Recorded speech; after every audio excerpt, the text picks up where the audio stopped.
we need to consider one of the most complicated and unsolved problems of sustainable development: how we're going to feed ourselves.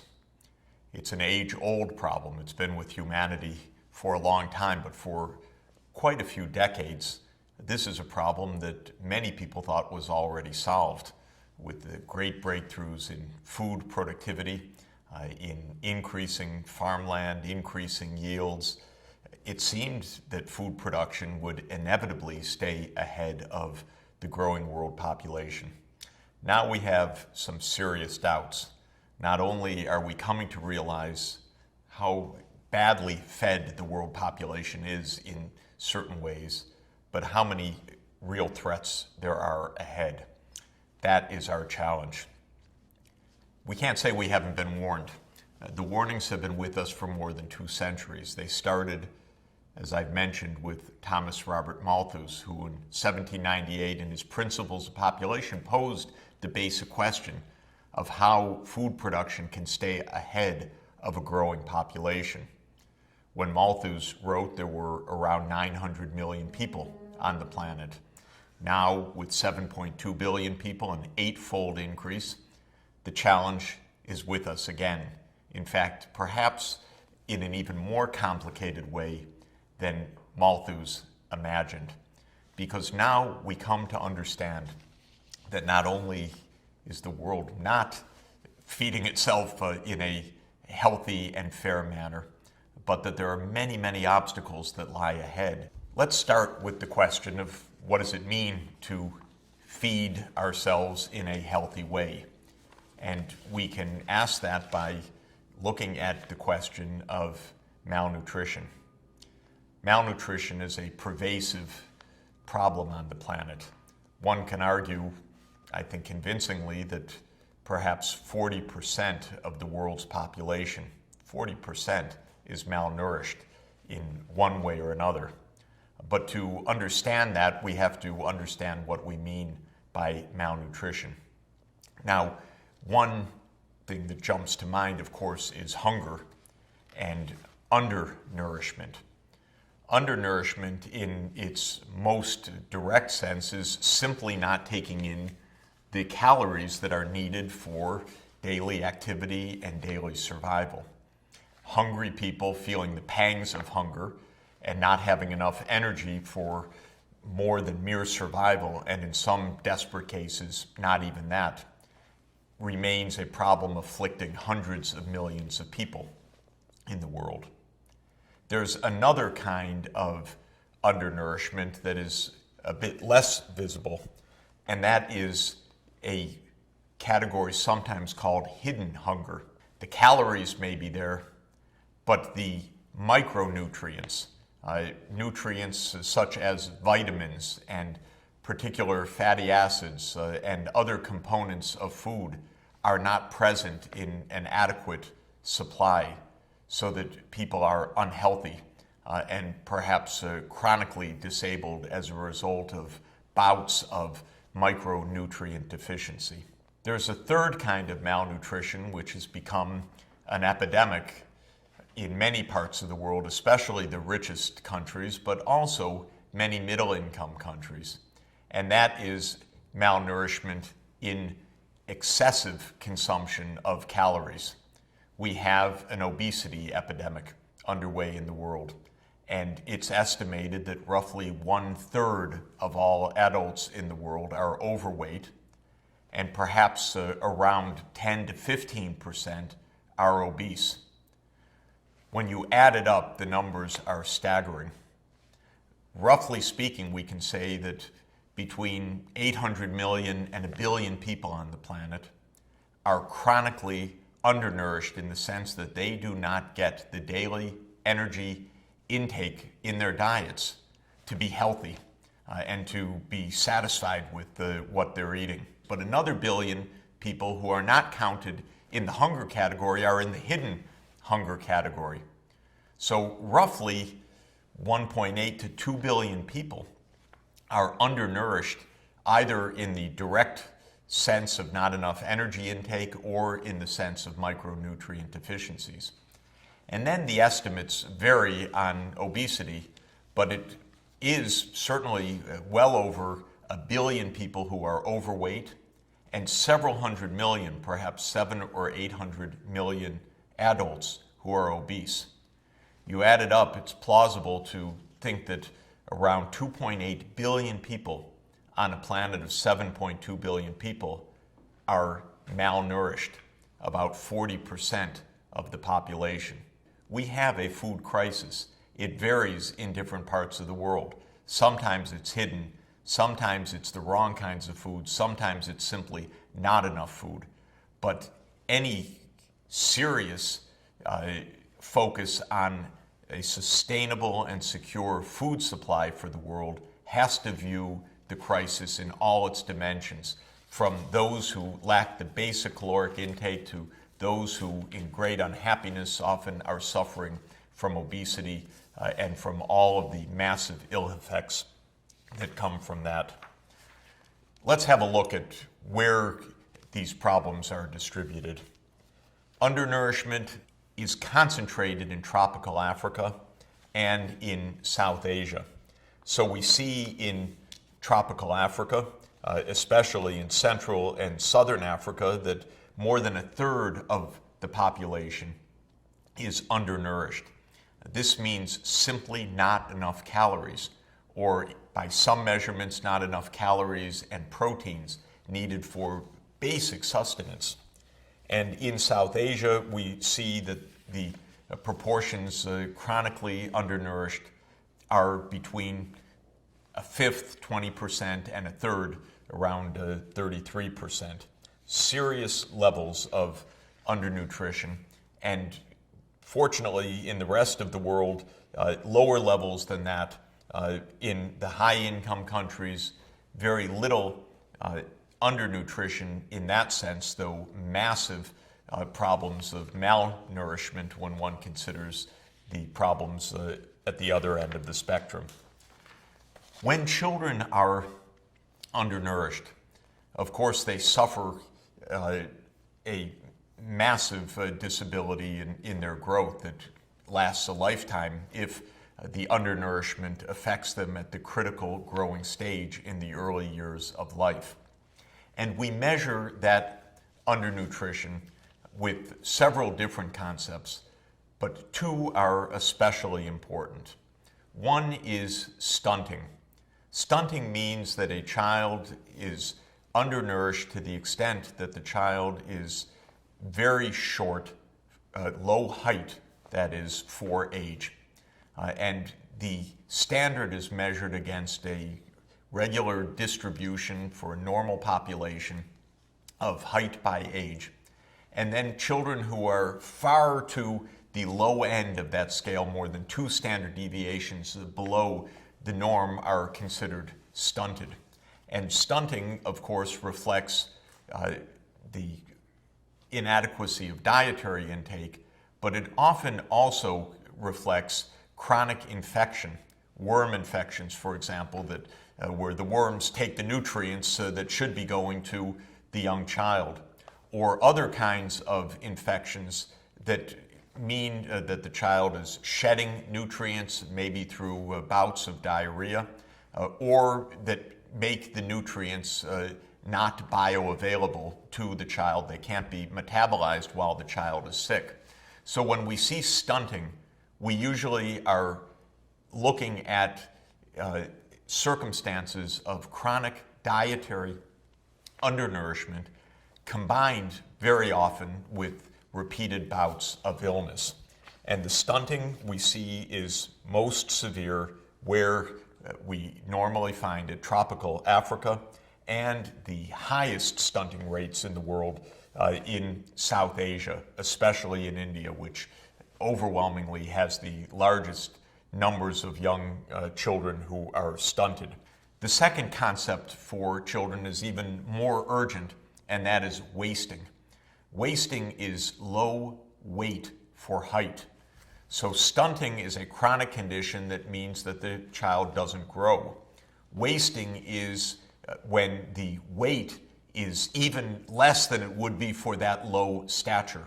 It's often a sign of acute undernutrition, life-threatening undernutrition, the kind of undernourishment that one sees in a famine, in a mega drought, and then one sees children wasting, and there needs to be an urgent rescue through therapeutic foods and often emergency procedures to help keep the children alive in those circumstances. When we talk about undernourishment in general, we tend to separate and need to separate analytically the chronic undernutrition, which is the day in, day out hunger that does lead to the stunting, from the acute episodes of undernutrition that come from disasters, from displacement of populations, from droughts. And when those acute episodes occur, not only is there massive suffering, there can be massive death from the undernutrition, in the worst cases from starvation itself, in other cases from diseases which take advantage of the undernutrition and the immunosuppression that comes along with the undernourishment. There's also another massive reason for suffering that comes with acute episodes of hunger that follow droughts and other disasters, and that is that conflict often follows on. Have a look at a map for the spring of 2012 when there were two regions of Africa, both battling drought. Looking at the map, which is a map that is used to measure emergency situations, we see the acute food insecurity both in West Africa and in East Africa. There were indeed large population movements, resurgent violence, a civil war broke out in Mali, not only for the reasons of hunger, but hunger stokes these conflicts. And so this is another scourge that accompanies food crises. When we turn to hidden hunger, it of course also is lurking in populations where the visible hunger is also seen. Now you're looking at a map of an estimate of the hidden hunger of micronutrient deficiency. Which kinds of nutrients are we talking about? Vitamins such as vitamin A or vitamin B in several of its forms, iron, iodine, zinc, folates, all crucial micronutrients that when not adequate in the diet can lead to terrible health disabilities, death in extreme cases, and also very great dangers for childbirth. Mothers who don't have enough folates during pregnancy often give birth to children with devastating defects. And this is a pervasive condition that afflicts the poorest countries. We see again India and South Asia, much of tropical Africa, the Andean region, some of the other countries of Western Asia and of Southeast Asia, where there is considerable micronutrient deficiency. Unfortunately, the knowledge and the data of the hidden hunger are themselves hidden. There are not precise estimates known for many of these micronutrients in terms of where they really are seriously lacking in diets. The next map shows you an estimate for vitamin A deficiency. Again, regions of the world that you would expect, but a larger area of the world, even including many middle-income countries in Latin America and also China. Now let's look at the other end of the malnourishment spectrum, one that also is causing a tremendous amount of morbidity, in other words, disease, and premature mortality. And that is the obesity epidemic that is sweeping much of the world. There have been enormous increases of obesity in the last 30 years. What is obesity? Obesity is a specific measure. The typical definition is to use the so-called body mass index. A person's weight in kilograms is divided by the square of the person's height measured in meters. And that BMI, the body mass index, if it's over 30, is considered obese. If it's over 25, is considered overweight. And by that measurement, we have a massive epidemic of adult obesity in many of the high-income countries, 30% or more in the United States and in some other high-income countries. Why? Partly it is the total amount of caloric intake. Partly it's the type of calories being consumed, often carbohydrates, trans fats, and other foods that are known as having high glycemic indexes, that they're easily, the sugars are easily metabolized. Part of it is the relative inactivity in our new urbanized environment where people sit, maybe watching television for hours at a time. A combination of too many calories, the wrong kinds of calories, and physical inactivity. What to do? A starting point is to combine the food growing challenges with the nutritional science.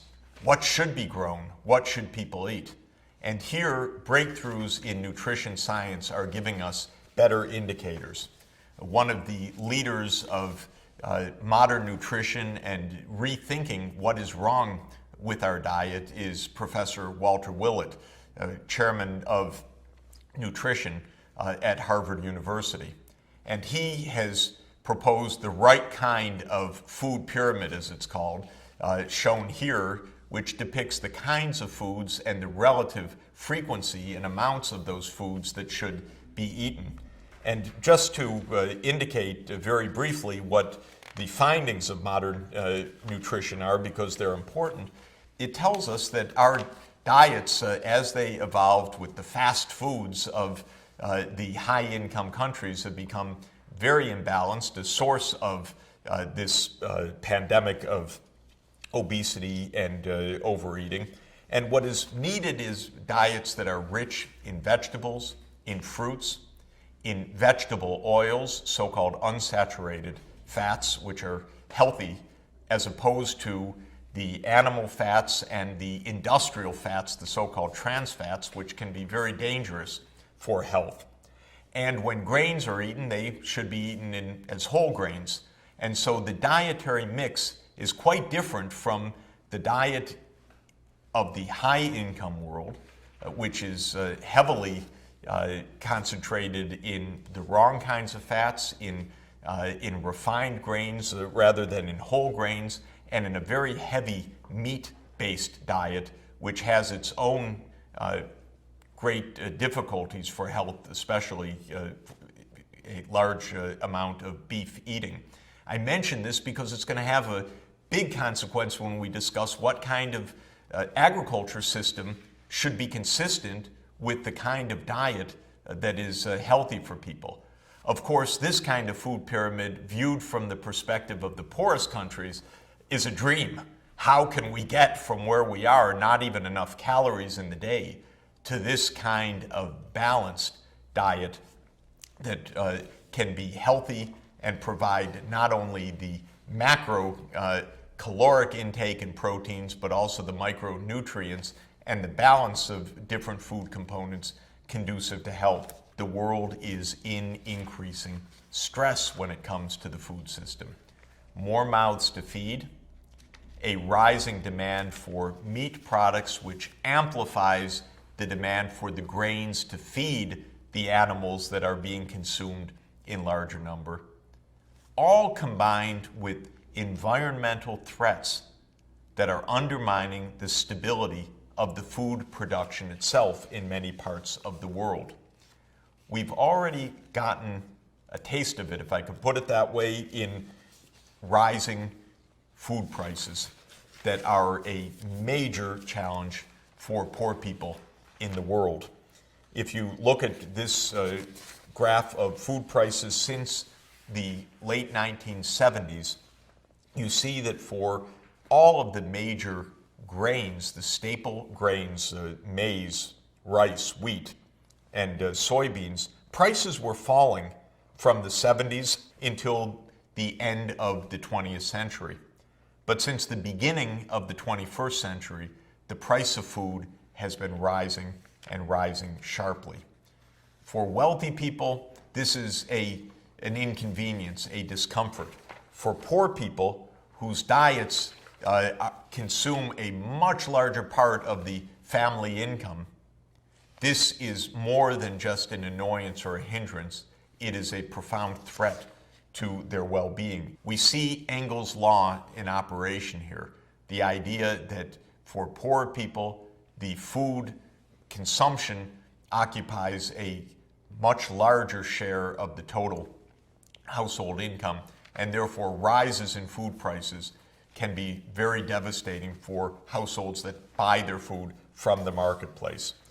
So here we have it, 40% of the world still not properly nourished, and a food supply under threat, yet facing rising demands from growing populations and from parts of the world with higher incomes putting even more intensive demands on the food supply.